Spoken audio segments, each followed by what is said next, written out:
वहीं बिहार में सरकार गठन को लेकर अब हलचल तेज है। 22 नवंबर से पहले हो सकता है शपथ ग्रहण। धर्मेंद्र प्रधान और विनोद ने अमित शाह से मुलाकात की है। बीजेपी जेडीयू ने अपने सभी विधायकों को पटना बुलाया है। यहां पर विधायक दल की बैठक होनी है। अगले हफ्ते एनडीए के सभी दलों के विधायक दल की यहां पर बैठक है।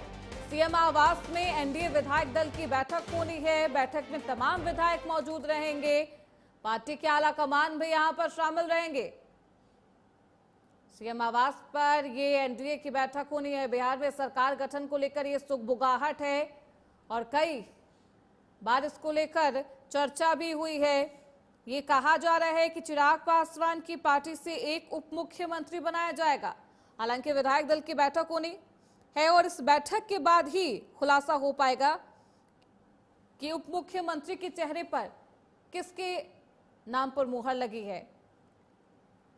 तो प्रचंड जीत के बाद एनडीए खेमे में उत्साह है और ये वो तस्वीरें आपको दिखा रहे हैं जब चिराग पासवान नीतीश कुमार से मुलाकात करते हैं। वो मिलने पहुंचते हैं, बधाई देते हैं, शुभकामनाएं दी जाती है। दोनों गले लगते हुए भी नजर आ रहे। यही साल 2020 में जेडीयू के खिलाफ चिराग पासवान ने अपने तमाम धुरंधरों को उतारा था और सबसे ज्यादा नीतीश कुमार की पार्टी को ही डेंट लगाया था। लेकिन अब 2025 में तस्वीरें बदल गई है। चिराग पासवान और नीतीश कुमार दोनों ही एक दूसरे से गले मिलते हुए प्रचंड बहुमत के बाद जीत की बधाई देते हुए नजर आ रहे हैं। खबरों बढ़ते आगे। लालू यादव की बेटी रोहिणी ने एक्स पर एक और नया पोस्ट कर दिया है। एक बेटी मजबूरी में अपने माँ बाप से रिश्ता खत्म करती है। एक बेटी एक बहन को जलील किया गया, परेशान किया गया, मुझे मारने के लिए चप्पल उठाई गई, मुझसे मेरा मायका छीन लिया गया है। ये पोस्ट जो आपकी टीवी स्क्रीन पर है लालू प्रसाद यादव की बेटी है रोहिणी आचार्य, जिन्होंने ये पोस्ट किया है। आत्मसम्मान से समझौता मैंने नहीं किया है। एक और नया खुलासा, उन्होंने साफ तौर पर तेजस्वी यादव, संजय यादव पर यह आरोप लगाए।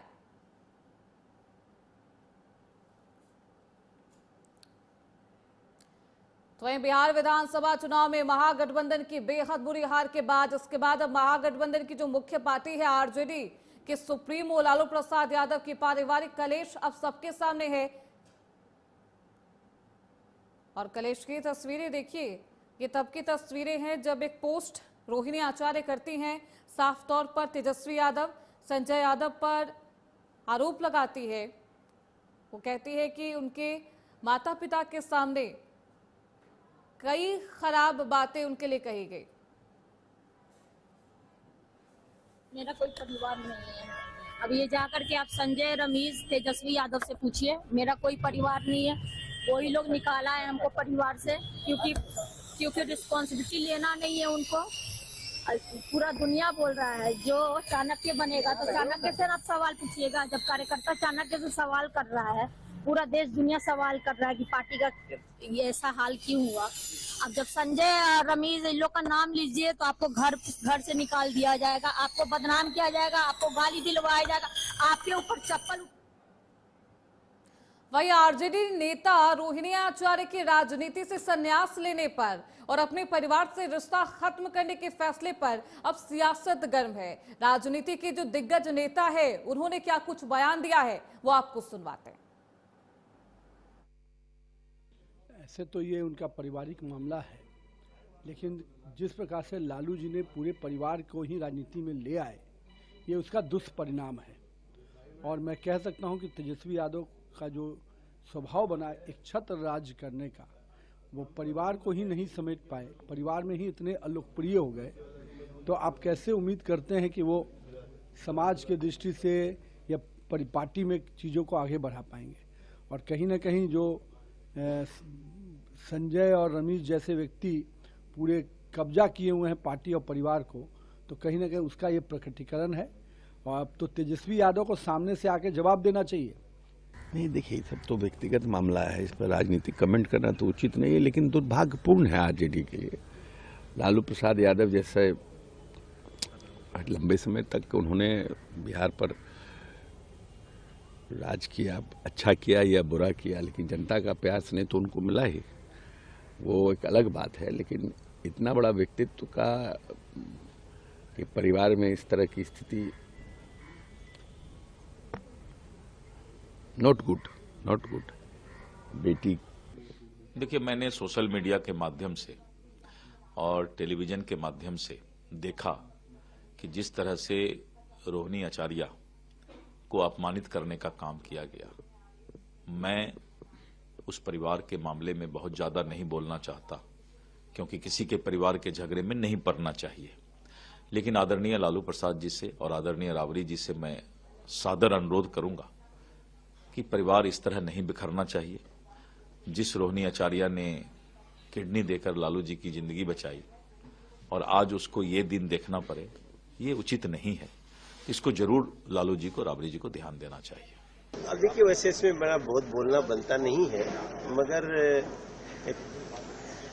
ये जरूर दिख रहा है कि जिन लोगों ने पूरे बिहार को चलाने के सपने देख रहे थे, वो परिवार भी नहीं चला पा रहे। रोहिणी आचार्य ने बहुत सारी बात कल मैं सुन रहा था, बहुत ही आपत्तिजनक। सवाल पूछने पे चप्पल से पिटाई हो सकती है, सवाल पूछने पे आपको घर से बाहर निकाला जा सकता है। ये कहीं न कहीं उस मानसिकता का परिचायक है जिस जंगल राज के लिए पूरा शासन जाना जाता था। मैं ईश्वर से प्रार्थना करता हूँ इन लोगों की अंदरूनी समस्याएं ठीक।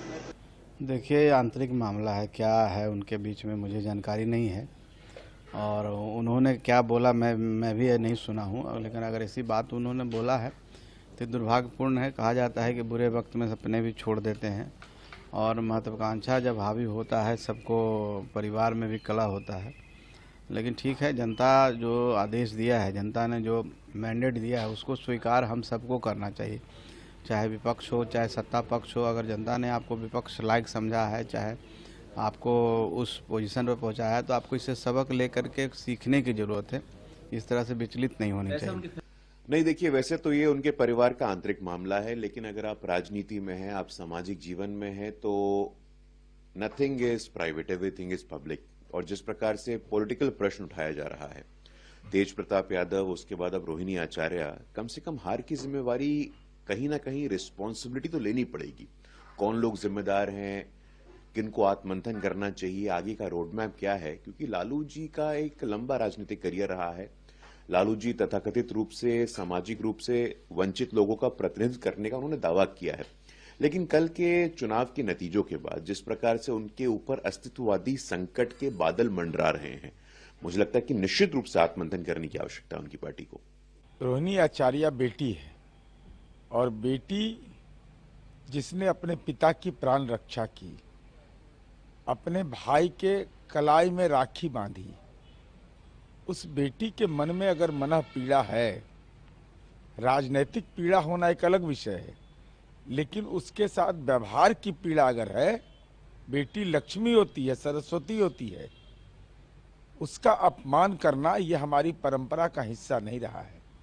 और लालू जी, राबड़ी जी इस पर खामोश क्यों हैं? आखिर ये दूसरी घटना हुई, पहले ऐश्वर्या के साथ हुआ, अब रोहिणी के साथ हो रहा है। फैमिली में भी जो लोग खानदानी पार्टी चला रहे हैं, उनमें भी बहुत सारे लोग विजन वाले होते हैं। ये चलने वाला नहीं है।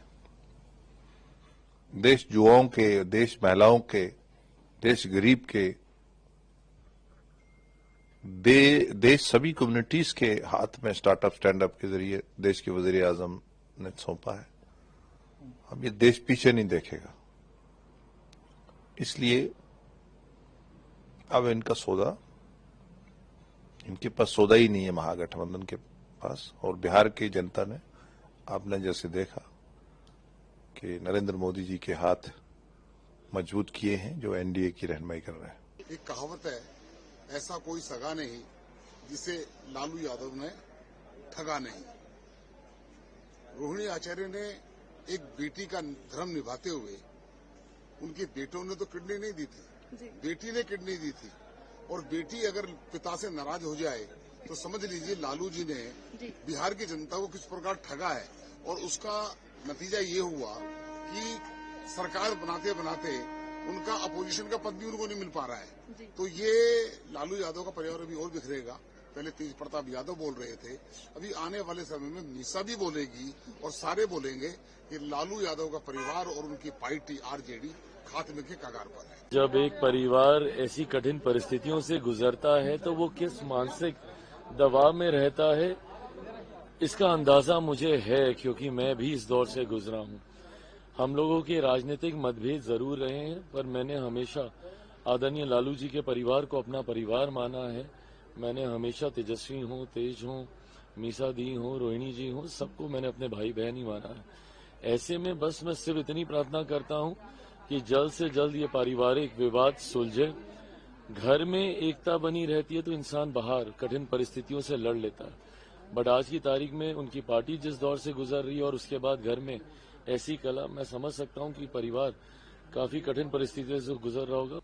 जिस तरह से रोहिणी जी ने एक आदर्श प्रस्तुत किया, हर माँ पिता कोई भाई चाहेगा कि रोहिणी जैसी बेटी, रोहिणी जैसी बहन सबको मिले। ये तो किसी भी घर के लिए सौभाग्य की बात है। बाकी तो पारिवारिक मामला है, परिवार के लोग इस पूरे मामले को देखेंगे, पार्टी का शीर्ष नेतृत्व इस सब पर जवाब देगा। अभी चूंकि इस तरह से चुनाव परिणाम आने से अभी 48 घंटे भी नहीं हुए। तो महागठबंधन के हार के बाद, इस चुनाव नतीजे सामने आने के बाद लालू परिवार में कलेश लगातार जारी है। यह कहां जाकर थमेगा, ये देखना बेहद महत्वपूर्ण